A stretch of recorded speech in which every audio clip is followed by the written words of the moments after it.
Hello students. So बेटा अपन metal and non metal chapter discuss कर रहे थे, है ना। And in this part we have done the chemical, almost we have done all the chemical properties of the metals and non metals, but still मैं थोड़ा सा part आपको दोबारा रिवाइज करवा देती हूँ, like the from this reactivity series. Okay, reactivity series, right? So what is reactivity series? So reactivity series क्या होता है बेटा? ये अरेंजमेंट है ना। किसका अरेंजमेंट है? मेटल्स का।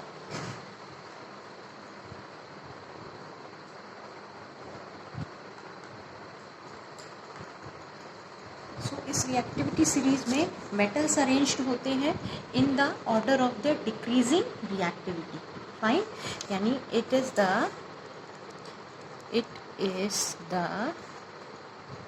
arrangement of metals in decreasing order of their reactivity, in decreasing order of their chemical reactivity। ठीक है, इस हिसाब से इसमें अरेंजमेंट किया जाता है। तो जो मोस्ट रिएक्टिव मेटल है पोटेशियम, उसको तो टॉप पे रखा गया है, और जो लीस्ट रिएक्टिव है, वैसे देखो किसी किसी बुक्स में आपको गोल्ड को लीस्ट रिएक्टिव लिखे मिलेगा, प्लैटिनम सबसे कम रिएक्टिव होता है फिर इसमें। ठीक है, तो देखिए रिएक्टिविटी सीरीज पूरी आपको ये लर्न करनी पड़ेगी। So the first is potassium, यानी ये हाईली रिएक्टिव मेटल है, इसीलिए इसको टॉप पे। और डाउन में से चलते हैं तो ये रिएक्टिविटी क्या हो जाती है आपकी? डिक्रीज। तो डिक्रीजिंग रिएक्टिविटी के ऑर्डर में हमने इसको अरेंज कर रखा है। पोटेशियम, सोडियम,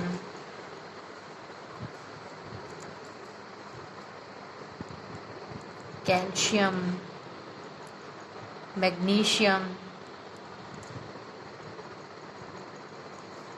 एल्यूमिनियम, जिंक,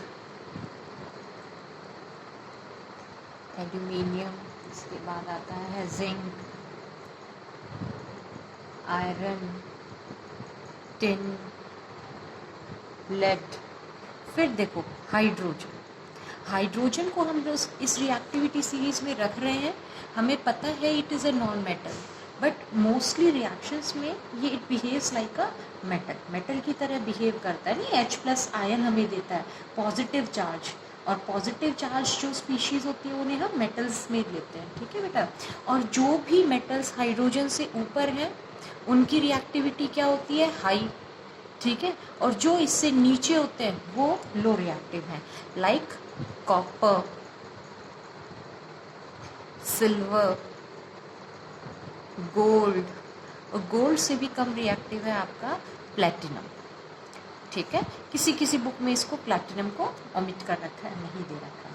तो देखिए बेटा, अब ये रिएक्टिविटी सीरीज है, मतलब सोडियम से ज़्यादा रिएक्टिव पोटेशियम है। अब जिंक है जैसे, तो जिंक से ज़्यादा रिएक्टिव जैसे कैल्शियम है, एल्यूमिनियम, मैग्नीशियम, ये सब जितने भी जिंक से ऊपर है वो सभी इसको डिस्प्लेस कर सकते हैं रिएक्शंस में। आपने देखो फर्स्ट चैप्टर में डिस्प्लेसमेंट रिएक्शन पढ़ी थी ना, उसकी डेफिनेशन क्या थी कि highly reactive metal displaces a low reactive metal from its salt solution. तो हाई रिएक्टिव मेटल का पता चलता है हमें से सीरीज़ के बेसिस पे, और ये सीरीज़ बनाई गई थी बेटा, रिएक्शंस वगैरह करके देखे गए थे, तो उसके थ्रू ये अरेंजमेंट दिया गया था आपको। ठीक है, अब देखो जैसे कॉपर है, कॉपर की रिएक्टिविटी काफ़ी कम है, हाइड्रोजन से भी कम है, मतलब ये तो हाइड्रोजन को भी डिस्प्लेस नहीं कर पाएगा। तो कॉपर तो जिंक, आयरन, एल्यूमिनियम, इन सब को डिस्प्लेस नहीं कर सकता है। गोल्ड ये भी डिस्प्लेस नहीं कर पाएगा, समझ गए ना। तो this is your reactivity series. इसके बाद अपना इसी पे बेस अपना नेक्स्ट पार्ट आता है reaction of metals with metal salts. Reaction of metals किसके साथ में? मेटल सॉल्ट के साथ में। बेसिकली देखो यहाँ पे वही डिस्प्लेसमेंट रिएक्शन की ही बात हो रही है, डिस्प्लेसमेंट रिएक्शन जो हम फर्स्ट चैप्टर में भी पढ़ चुके हैं। ठीक है बेटा, चलो तो देखो इसमें क्या होता है आपका कि जो मोस्ट रिएक्टिव मेटल है, most reactive metal displaces a less reactive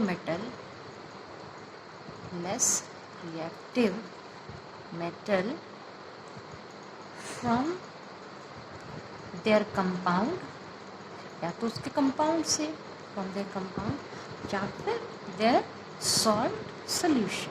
lab में किया हुआ है ना मैंने, ठीक है।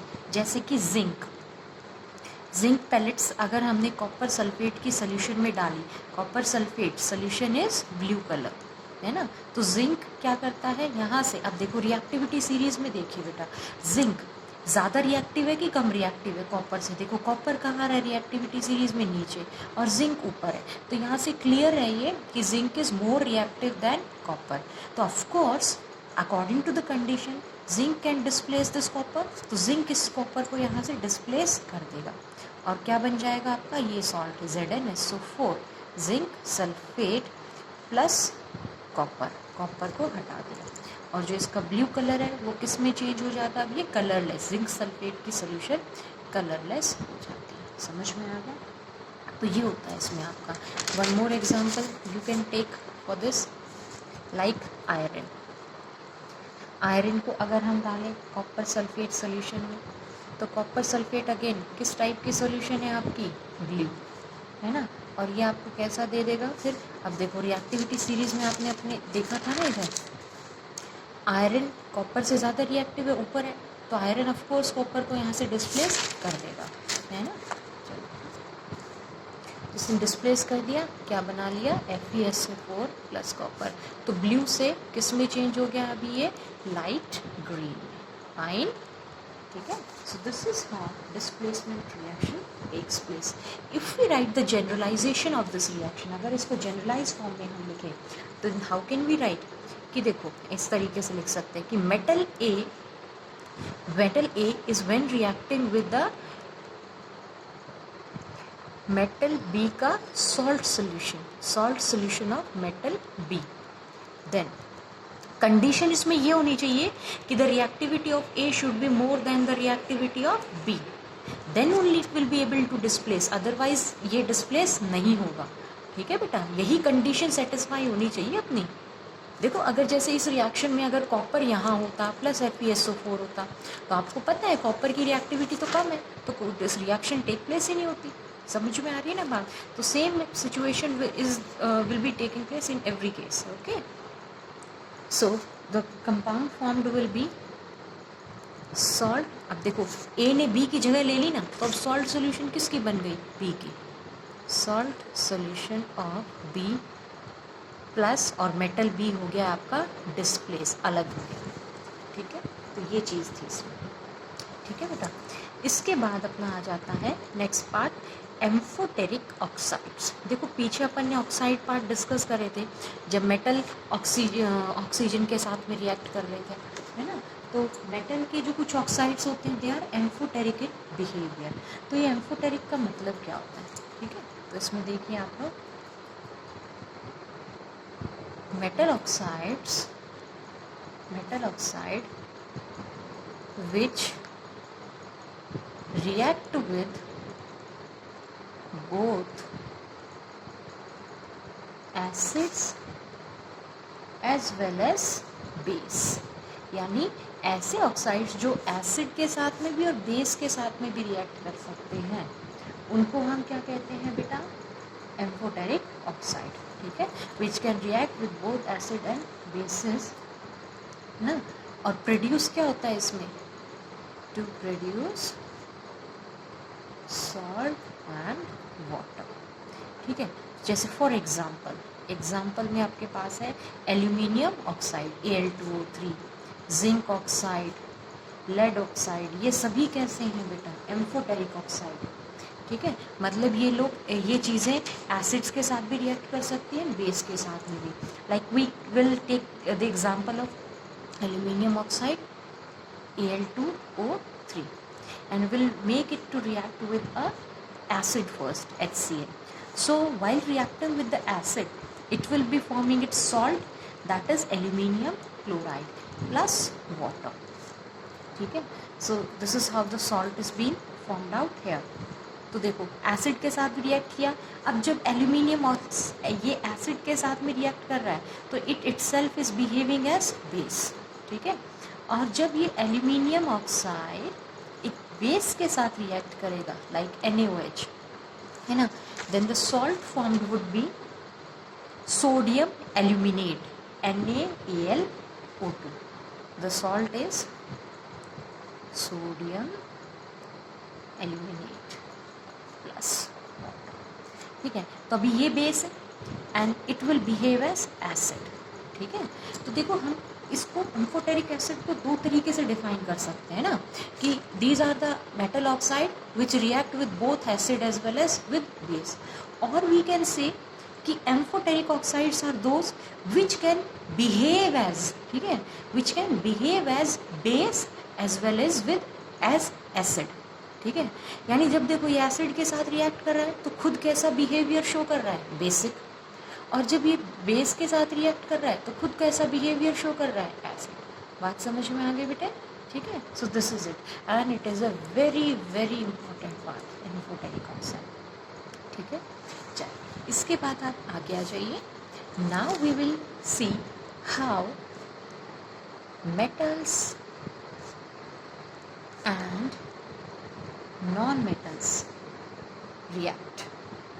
अब हम क्या देखेंगे कि मेटल एंड नॉन मेटल किस तरीके से रिएक्ट करते हैं, ठीक है। देखो बेटा, आपको मैंने बताया था स्टार्टिंग में ही, दोबारा देख लीजिए।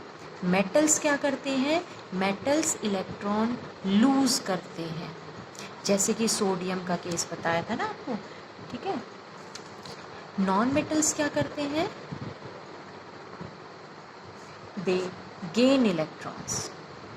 मेटल्स इलेक्ट्रॉन लूज करते हैं और नॉन मेटल्स इलेक्ट्रॉन्स को गेन करते हैं, ठीक है। तो ये चीज़ आपको ध्यान रखने की, इसी के बेसिस पे दोनों मेटल और नॉन मेटल आपस में रिएक्ट, क्योंकि एक इलेक्ट्रॉन लूज करेगा और दूसरा इलेक्ट्रॉन को गेन कर लेगा, and this is how they will react with each other, ठीक है। तो देखो अब मेन बात अपनी क्या है कि किसी भी एलिमेंट की जो रिएक्टिविटी है ना, रिएक्टिविटी होती क्या है, तो reactivity of the elements is the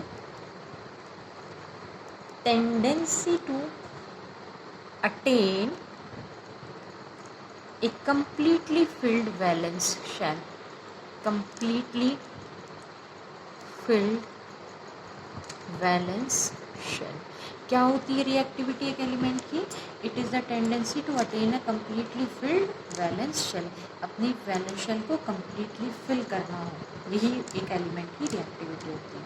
तो देखो जैसे ऊपर आपको एग्जांपल बताया था मैंने सोडियम मेटल का, मेटल सोडियम का एटॉमिक नंबर बेटा कितना होता है 11, 2, 8, 1, इसका कॉन्फ़िगरेशन हो गया। तो इसकी वैलेंस शेल कंप्लीट कब होगी, जब ये इस इलेक्ट्रॉन को लूज कर देगा और क्या बना देगा Na+, इसने ये इलेक्ट्रॉन निकाल दिया, ठीक है। और नॉन मेटल जैसे कि क्लोरीन है, क्लोरीन का एटॉमिक नंबर कितना होता है 17, ठीक है। तो 17 का कॉन्फ़िगरेशन 2, 8, 7। अब देखो इसकी आउटर मोस्ट शेल में 7 इलेक्ट्रॉन है, तो ये 7 को लूज तो करेगा नहीं, इट विल गेन 1 इलेक्ट्रॉन, तो ये 1 इलेक्ट्रॉन को गेन करेगा और क्या बना लेगा Cl नेगेटिव। तो रिएक्टिविटी मतलब किसी एलिमेंट की भी क्या होती है, अपनी शेल को, अपनी वैलेंस शेल को कंप्लीट करना, और वो कंप्लीट कैसे होती है 9th में पढ़ा था ना अपन ने, आइदर बाय लूजिंग इलेक्ट्रॉन और बाय गेनिंग इलेक्ट्रॉन। अगर उसकी वैलेंस शेल में 1, 2, 3 इलेक्ट्रॉन तक है तो वो क्या करता है, इलेक्ट्रॉन्स को लूज करता है ना। और अगर उसकी वैलेंस शेल में इलेक्ट्रॉन्स हैं लाइक 5, 6, 7, तो वो क्या करता है, इलेक्ट्रॉन्स को गेन करता है, ठीक है। अब देखो जैसे यहाँ आपको समझाया, ठीक है बेटा, तो ये चीज़ है। तो आपको बता दिया है मेटल्स इलेक्ट्रॉन लूज करते हैं, नॉन मेटल इलेक्ट्रॉन गेन करते हैं। तो मेटल लूज करते हैं इलेक्ट्रॉन तो क्या बनते हैं उसमें कैटायंस, और नॉन मेटल गेन करते हैं इलेक्ट्रॉन्स तो उनके क्या बनते हैं एनायन। अब देखो एक एग्जाम्पल के थ्रू अपन इसको समझने की कोशिश करेंगे, ठीक है। हम लोग रिएक्शन देखेंगे मेटल और नॉन मेटल के बीच में। फर्स्ट इसमें एग्जाम्पल है ना फॉर्मेशन ऑफ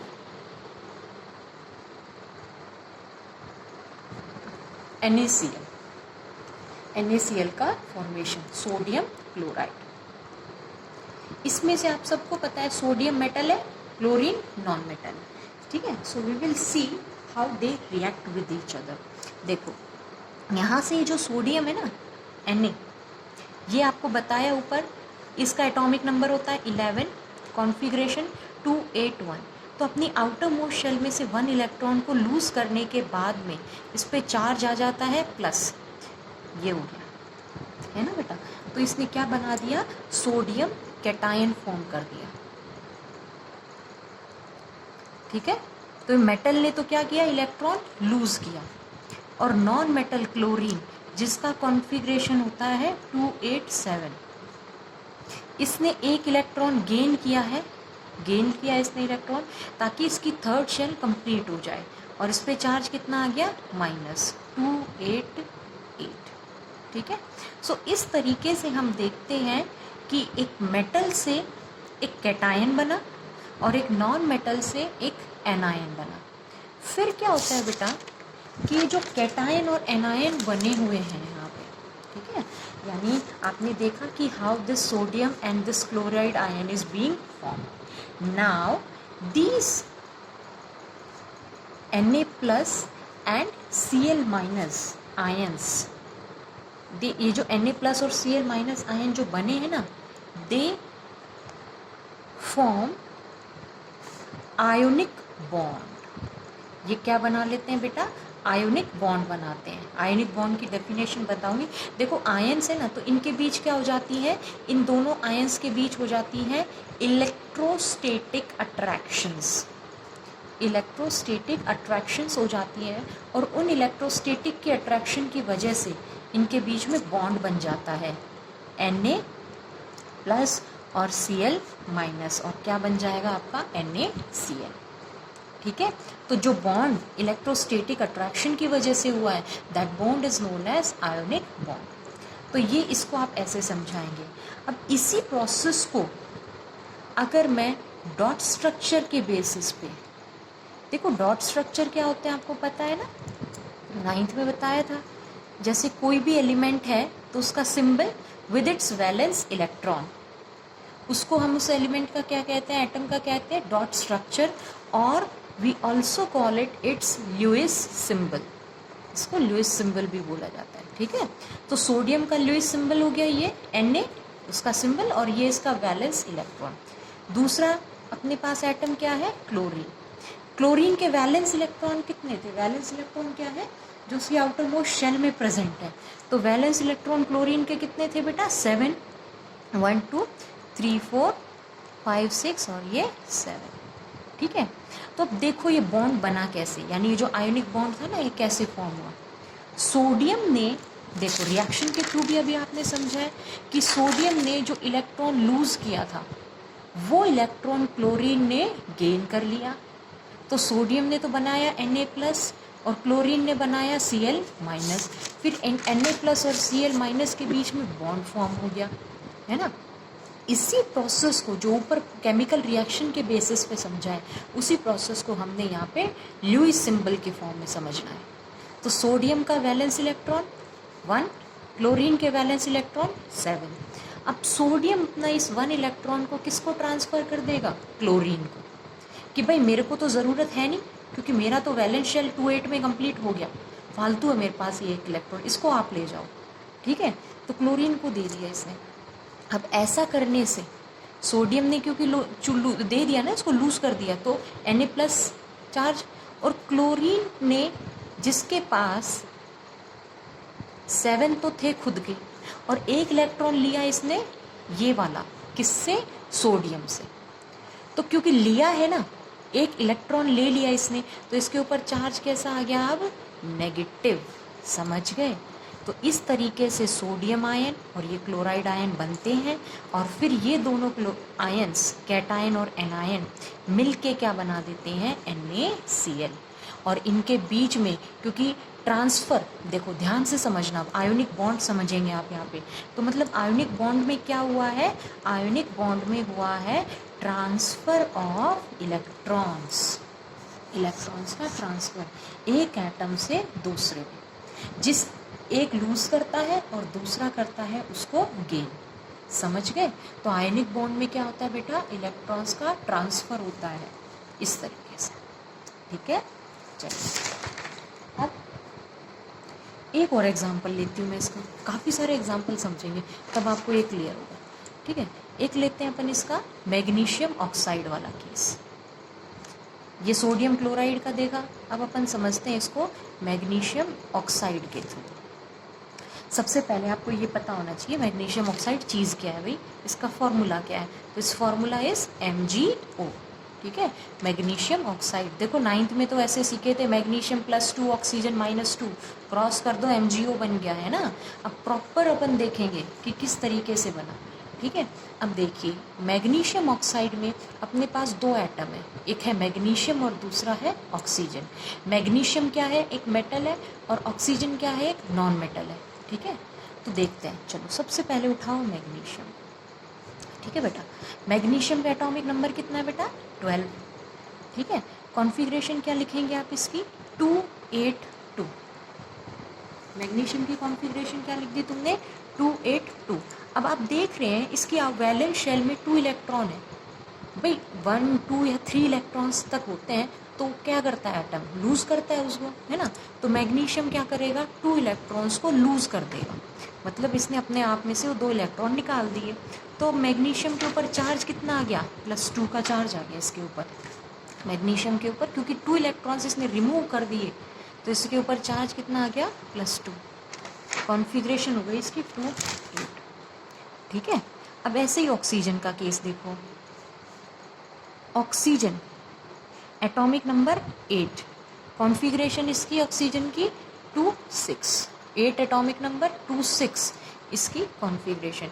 इसकी आउटरमोस्ट शेल में कितने इलेक्ट्रॉन्स है बेटे, अभी 6 है। मतलब इसको अपनी वैलेंस शेल कंप्लीट करनी है, 8 इलेक्ट्रॉन करने हैं, तो उसमें अगर 2 इलेक्ट्रॉन इसको कहीं से मिल जाएं तो इसके में 8 हो जाएंगे और इसका ऑक्टेट कंप्लीट। तो ये क्या करता है, जो मैग्नीशियम ने लूज़ करे हैं 2 इलेक्ट्रॉन्स, उसको ये क्या कर लेगा, गेन कर लेगा, है ना। और क्या बन जाएगा, O के ऊपर -2, इसको हम कहते हैं ऑक्साइड आयन। ठीक है, तो इस तरीके से ये आपका मैग्नीशियम का कैटायन बना और ये ऑक्सीजन का एनायन यानी ऑक्साइड आयन फॉर्म हो गए। मैग्नीशियम के एलिमेंट ने, एटम ने 2 इलेक्ट्रॉन्स लूज़ कर दिए थे अपने आउटर मोस्ट शेल में से, इसलिए Mg2+ बना, और ऑक्सीजन ने 2 इलेक्ट्रॉन गेन कर लिए, तो इसलिए ऑक्सीजन पे -2 चार्ज आ गया, जिसको हम ऑक्साइड आयन कहते हैं। अब देखो इनमें, अब ये जो Mg2+ है और ऑक्सीजन पे -2 है, इन दोनों में इलेक्ट्रोस्टैटिक फोर्स ऑफ अट्रैक्शन होगी and they will form MgO। ठीक है, आयोनिक बॉन्ड इनमें बन जाएगा, यानी इसने 2 लूज़ किए, इसने 2 गेन कर लिए आपस में, मतलब लूज एंड गेन का केस हो गया, ट्रांसफ़र कर दिए। मैग्नीशियम ने अपने 2 इलेक्ट्रॉन किसको ट्रांसफ़र कर दिए, ऑक्सीजन को। और ट्रांसफ़र ऑफ इलेक्ट्रॉन्स में के थ्रू कौन सा बॉन्ड बनता है बेटा, आयोनिक बॉन्ड फॉर्म होगा। ठीक है, समझ आ गई बात। चलिए अब इसको अपन समझते हैं in terms of Lewis symbols, या लुईस स्ट्रक्चर की फॉर्म में इसको समझते हैं कैसे होगा। देखो अभी अभी मैंने बताया था लुईस सिंबल का मतलब क्या होता है। लुईस सिंबल का मतलब है उस एटम का सिंबल प्लस उसके वैलेंस इलेक्ट्रॉन। तो मैग्नीशियम के वैलेंस इलेक्ट्रॉन, देखो मैग्नीशियम की कॉन्फ़िगरेशन 282 थी ना, तो इसके वैलेंस इलेक्ट्रॉन कितने हैं, 2, तो इसके 2 वैलेंस इलेक्ट्रॉन लगा दो। इसके साथ कौन है बेटा, अभी ऑक्सीजन। ऑक्सीजन का एटॉमिक नंबर 8 था, कॉन्फ़िगरेशन थी 2, 6, तो इसके वैलेंस इलेक्ट्रॉन कितने हैं, 6, 6 लगा दो, 1, 2, 3, 4, 5, 6। बड़ा आसान सा काम है, ट्रांसफ़र ऑफ इलेक्ट्रॉन ही तो होना है। तो मैग्नीशियम क्या करता है, देखो इसके पास 2 एक्स्ट्रा हैं और इसके पास 2 की कमी है, तो ये अपने दोनों इलेक्ट्रॉन इसको ट्रांसफ़र कर देगा। ये भेज दिया भाई ऐसे, ठीक है। अब देखो मैग्नीशियम ने 2 लूज़ किए तो इसके ऊपर चार्ज आ गया Mg2+। ऑक्सीजन ने क्योंकि गेन किए हैं ये तो Mg2+ बन गया आपका। और ऑक्सीजन एटम ने देखो 6 तो इसके खुद के थे, ऑक्सीजन के 6 तो ऑलरेडी थे ना, 1 2 3 4 5 6, और 2 इसने कहाँ से ले लिए, मैग्नीशियम से, तो इसके ऊपर चार्ज कितना आ गया -2। अब ये दोनों ने मिलके फिर क्या बना लिया, MgO, मैग्नीशियम ऑक्साइड। समझ आ गया ना बेटा, ठीक है। तो देखो आज आपको ये वाला पार्ट, देखो ये एम्फोटेरिक ऑक्साइड वगैरह तो मैं पहले भी आपको पढ़ा चुकी थी, ये तो करना ही करना है आप सबको, ठीक है। आपको इस पे बहुत फोकस करना है आज, ठीक है। How do metals and non metals react. तो मेटल तो क्या करता है, इलेक्ट्रॉन लूज करता है, नॉन मेटल इलेक्ट्रॉन गेन करता है, ठीक है। और आपस में किस तरीके से एक दूसरे के साथ में रिएक्ट करते हैं कि एक ने इलेक्ट्रॉन गेन किया तो दूसरे ने, एक ने लूज़ किया तो दूसरा उसको गेन कर लेता है, ठीक है, अपने आप को स्टेबल बनाने के लिए। फिर डॉट रिप्रेजेंटेशन में सोडियम के पास जैसे था, इसने अपना एक इलेक्ट्रॉन किसको दे दिया, क्लोरीन को, तो इस ऐसे बन गया, ठीक है। तो आपने इतने कर लिए। अब आपको मैं छोटा सा इसमें से एक होमवर्क दे रही हूँ, ठीक है, वो आप ट्राई करना घर पे। आप बनाएंगे एक कैल्शियम ऑक्साइड का, ट्राई करना, फिर मैं इसको डिस्कस कर लूँगी बाद में। कैल्शियम ऑक्साइड का बिल्कुल ऐसे ही आपको शो करना है, रिएक्शंस यानी ऐसे भी रिएक्शन के फॉर्म में और लुईस सिंबल के फॉर्म में भी, ठीक है। एक तो ये बनाइए आप, एक बनाइए आप मैग्नीशियम क्लोराइड का, ठीक है। ये दोनों ही आपके होमवर्क है आज। कैल्शियम ऑक्साइड का भी आप रिएक्शन के थ्रू बताएंगे कि कैसे इसमें आयनिक बॉन्ड के फॉर्मेशन की वजह से ये बना, ये कैल्शियम कैसे ऑक्सीजन के साथ रिएक्ट करके कैल्शियम ऑक्साइड बनाया, और मैग्नीशियम कैसे रिएक्ट करके क्लोरीन के साथ मैग्नीशियम क्लोराइड फॉर्म किया, ठीक है बेटा। और इनके डॉट रिप्रेजेंटेशंस भी, ठीक है। सो इतना पार्ट आप आज करना, बाकी इसको हम कल प्रोसीड करते हैं।